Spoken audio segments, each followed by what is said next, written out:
sound off. It's time to sound off, folks. There's many ways to sound off, and we're not talking about being violent.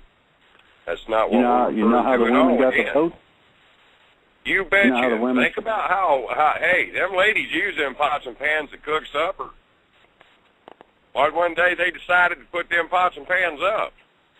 That's what I was just getting to. I'm talking about even to them folks that feel like they can rule you because, well, they've been given a position.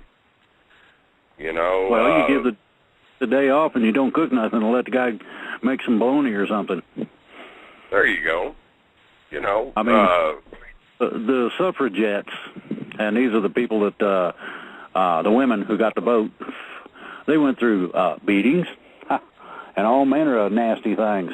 They got jailed. They got dumped on by their own husbands. Well, there are ways to strike back, and I'm going to suggest that the ladies of the world have a conscience, and they take care of things. They make sure that the man in their life, a lot of the times, is enabled to do what they do. Be that laundry, be that cooking, cleaning the house, whatever, taking care of the kids. What's the old man going to do when you show up and drop the kids off at work? What's he going to do when not only is the house not clean, there ain't no dinner for him?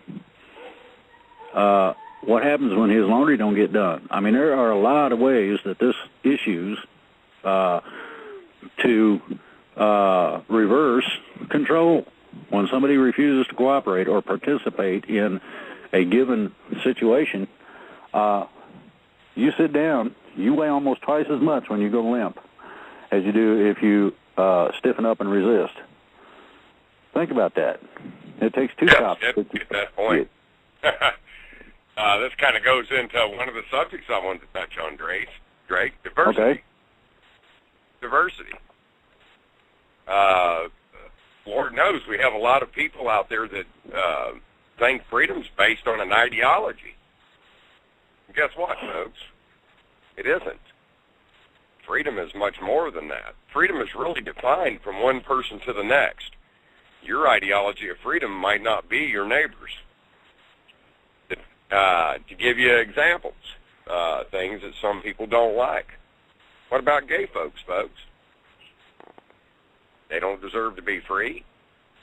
Now, some people might say, well, oh, wait a minute, Minuteman's, he likes gay folks. Well, it doesn't matter whether I like them or not. It's the point I'm making.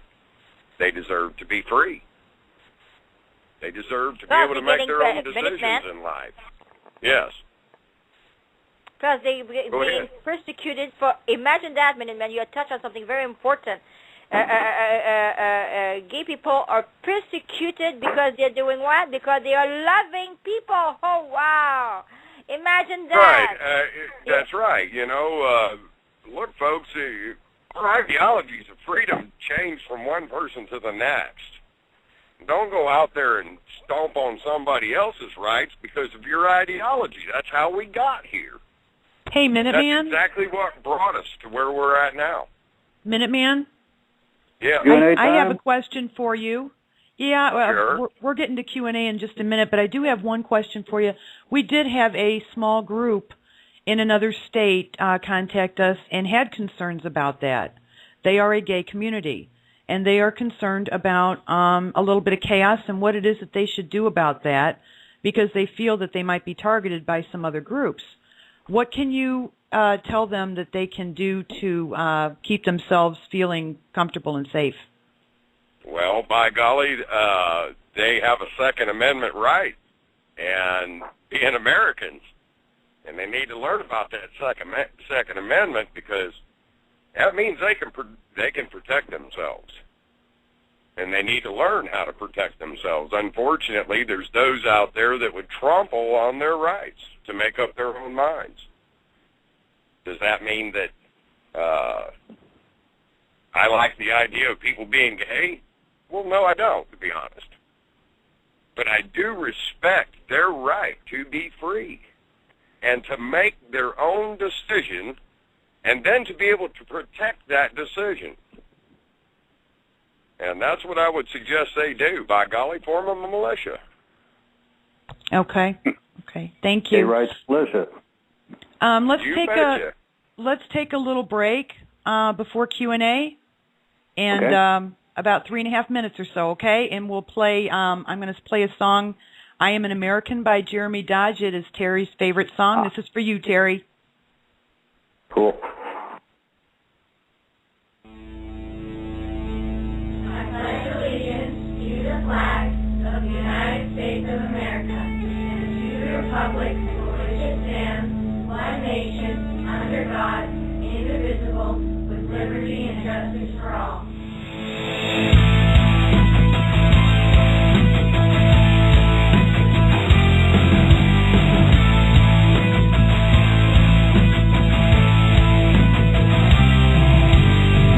Don't label us left or right. Our American. Not looking for a war, but we came to fight.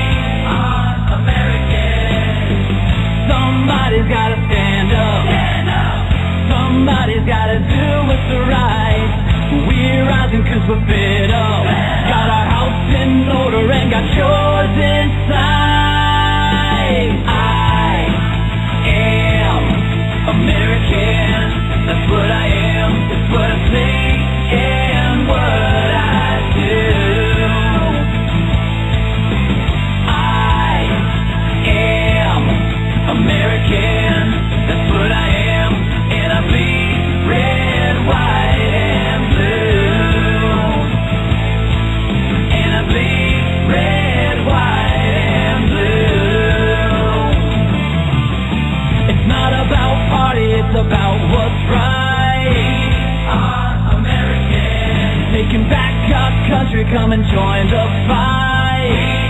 Our American. Somebody's gotta stand up. Stand up. Somebody's gotta do what's right. We're rising 'cause we're fed up. Got our house in order and got yours inside.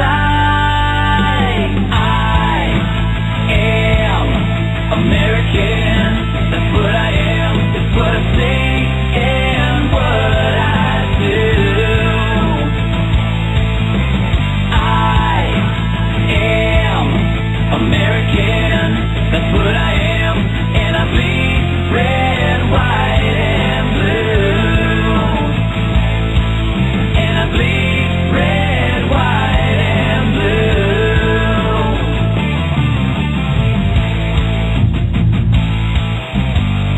I pledge allegiance to the flag of the United States of America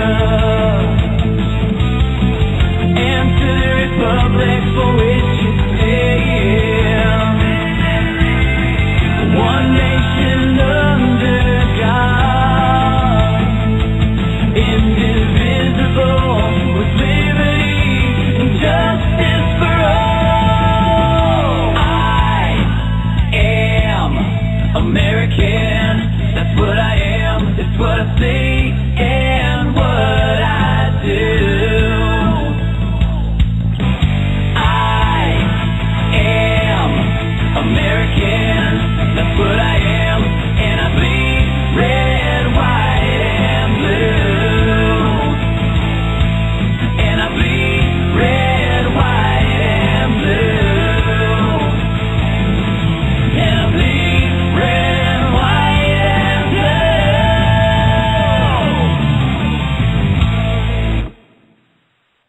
blue. Okay, we're back. We're going to start Q&A.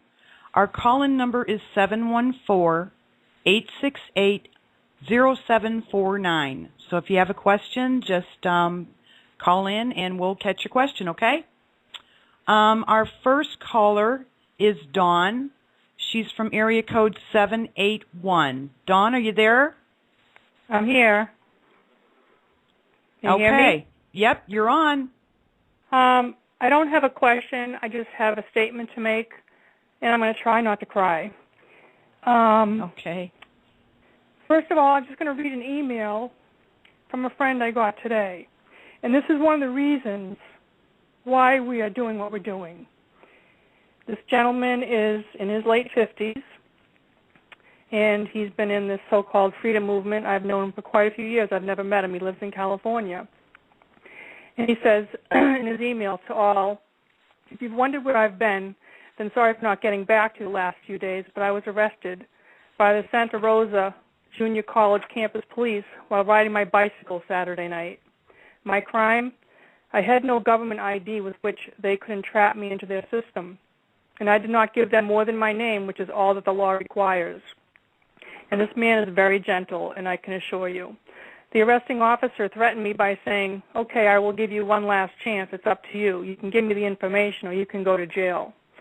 Well, folks, there comes a time in every man's life when enough is enough.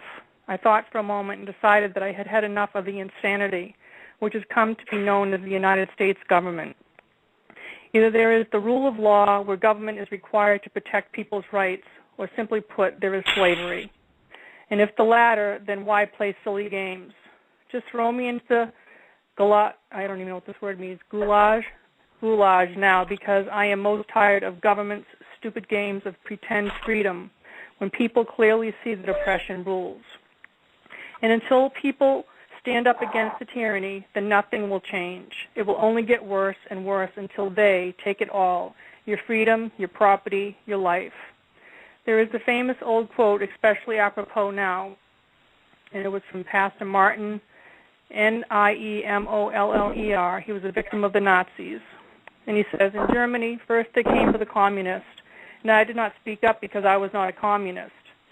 Then they came for the Jews, and I did not speak up because I was not a Jew. Then they came for the trade unionists, and I didn't speak up because I wasn't a trade unionist. Then they came for the Catholics, and I didn't speak up because I was a Protestant. Then they came for me, and by that time no one was left to speak up. My friend goes on to say in his email, I have never been arrested, handcuffed, or put into prison before, so this was a very interesting and rewarding experience for me, except for the painful 2 days. They had me locked in solitary confinement in a stark concrete holding cell with no bed, no toilet, no water, nothing, including being stripped absolutely naked and having to sleep on bare concrete with only a small blanket, lights burning 24 hours. The bed sores are still with me from the pressure of bone and the skin at the joints, pressing against bare concrete for 2 days. There is no position for sitting or sleeping that in any way tolerable on bare concrete for very long, much less than 2 days. I was never read the charges against me. I was never read my rights. The arresting officers never identified themselves after repeated demands to do so. None of them ever showed ID as required by law. The arresting officer finally told me his name and badge number after the 5th demand and after I was in handcuffs waiting to be taken to prison. I sat patiently in the booking area while the arresting officer filled out papers after being transferred to the county jail. Officers shortly thereafter began twisting my arms because they claimed I was resisting and not cooperating. When I fell to the floor from the pain, they twisted even more until I was screaming in pain. It felt as though my arms and legs were going to come out of their sockets. One of the sadists sank his knee into my back and pressed until I could not breathe. They finally relented after several minutes of torture and screaming. Then they threw me into the bare concrete holding cell and stripped my clothes naked while again twisting my arms so that I was screaming in pain for the second time. It took several hours for the pain to subside. That began the 2-day ordeal. Why I was required to spend 2 days in solitary confinement totally naked in a bare concrete cell because I would not answer their questions. The torture was used to break my spirit with the promise of the benefit of being transferred into a regular prison cell, but only if I answered their questions. This is the classic technique used by all tyrants, the Nazis, Soviet, KGB, and now it has come to the United States police state. When I asked, do I not have a right to remain silent? The answer was no, you must answer the questions, or are we required to keep in the bare concrete cell until you do, for your own protection? See how much they really care about us? This, my friends, is what America has come to. The real criminals are not inside the jails. They are outside the jails enforcing their own insane brand of law and justice. He says, my parents survived the Holocaust, so how ironic that I'm experiencing what they experienced so many decades ago. My godmother survived the same horrors as an adolescent, and that is how we became family. She had nightmares every single night since that time and was unable to sleep well for even a single night during the rest of her life. As a nation, we have gone past the point of no return. We passed that point long ago. It happened after Reagan's term as president sometime in the late 1980s with Bush Sr. The war on terror